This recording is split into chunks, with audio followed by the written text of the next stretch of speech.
गोबी रेगिस्तान एशिया का एक बड़ा रेगिस्तानी क्षेत्र है जो उत्तरी और उत्तर पश्चिमी चीन और दक्षिणी मंगोलिया के कुछ हिस्सों को कवर करता है। ये दुनिया के सबसे बड़े रेगिस्तानों में से एक है जो लगभग 1.3 मिलियन वर्ग किलोमीटर 5 लाख वर्ग मील के क्षेत्र में फैला है। गोबी मरुस्थल अपनी शुष्क और कठोर जलवायु के लिए जाना जाता है, जहां अत्यधिक तापमान दिन के दौरान चिलचिलाती गर्मी से लेकर रात में जमा देने वाली ठंड तक होता है। गोबी रेगिस्तान की कुछ प्रमुख विशेषताएं इस प्रकार हैं। भौगोलिक स्थिति। गोबी रेगिस्तान उत्तरी चीन के कुछ हिस्सों में फैला हुआ है, जिसमें आंतरिक मंगोलिया और झेजियांग और दक्षिणी मंगोलिया के क्षेत्र शामिल हैं। ये उत्तर में मंगोलियाई पठार के घास के मैदानों और दक्षिण पश्चिम में तिब्बती पठार की सीमा बनाती है। भूभाग और भूदृश्य। गोबी मरुस्थल बंजर चट्टानी मैदानों, रेत की टीलों और बजरी के मैदानों के विशाल विस्तार की विशेषता है। यह एक ठंडा रेगिस्तान है जिसमें सीमित वनस्पति और विरल जल स्रोत हैं। परिदृश्य में अद्वितीय भौगोलिक संरचनाएं भी शामिल हैं, जैसे कि घाटी, पहाड़ और सूखी नदी के किनारे। जैव विविधता। कठोर परिस्थितियों के बावजूद गोबी रेगिस्तान जैव विविधता की आश्चर्यजनक मात्रा का समर्थन करता है। ये विभिन्न पौधों की प्रजातियों का घर है, जिनमें सूखा सहिष्णु घास, झाड़ियाँ और रेगिस्तान अनुकूलित वनस्पति शामिल हैं। रेगिस्तान में कई जानवरों की प्रजातियां भी रहती हैं, जैसे बैक्ट्रियन ऊंट, गोबी भालू, हिमतेंदुआ, गजज और विभिन्न सरीसृप और कीड़े। खानाबदोश संस्कृति। गोबी रेगिस्तान सदियों से खानाबदोश चरवाहों द्वारा बसा हुआ है। इन खानाबदोश समुदायों ने पारंपरिक रूप से चुनौतीपूर्ण रेगिस्तानी वातावरण में जीविका और अस्तित्व के लिए ऊंट, बकरी और भेड़ जैसे पशुओं पर भरोसा किया है। आर्थिक महत्व। गोबी रेगिस्तान का खनिज संसाधनों के कारण महत्वपूर्ण आर्थिक महत्व है। ये कोयला, तांबा, सोना, तेल और दुर्लभ पृथ्वी खनिजों सहित प्राकृतिक संसाधनों से समृद्ध है।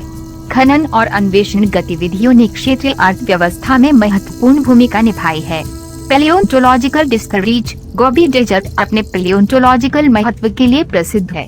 क्षेत्र में जीवाश्म खोजों, विशेष रूप से मंगोलिया के गोबी रेगिस्तान में प्राचीन पारिस्थितिक तंत्र और डायनासोर प्रजातियों में महत्वपूर्ण अंतर्दृष्टि प्राप्त हुई है, जो एक बार क्षेत्र में रहते थे।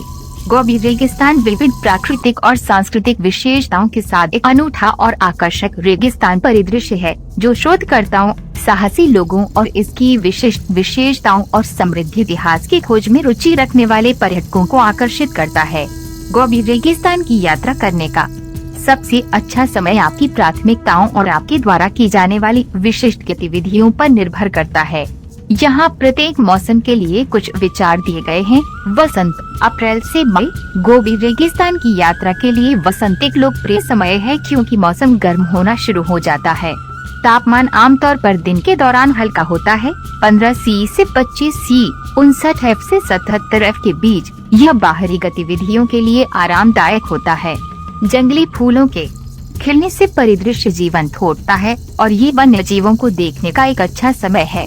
गर्मी, जून से अगस्त। गोबी रेगिस्तान में गर्मियां गर्म हो सकती हैं। दिन के दौरान तापमान अक्सर 30 डिग्री सेल्सियस 86 डिग्री फ़ारेनहाइट से अधिक हो जाता है।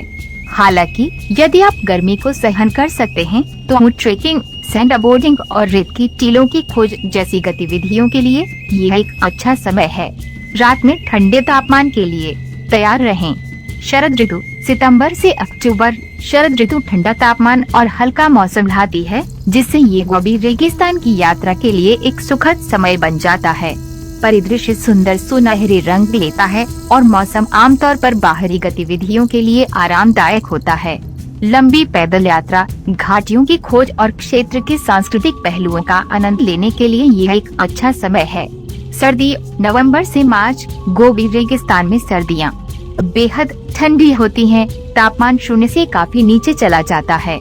हिमपात आम बात है और रेगिस्तानी परिदृश्य को शीतकालीन वंडरलैंड में बदला जा सकता है, जबकि इस समय के दौरान यात्रा करना चुनौतीपूर्ण हो सकता है। सर्दियों की यात्रा एक अनूठा अनुभव प्रदान करती है, जिसमें गोबी रेगिस्तान को पूरी तरह से अलग रोशनी में देखने का अवसर भी शामिल है।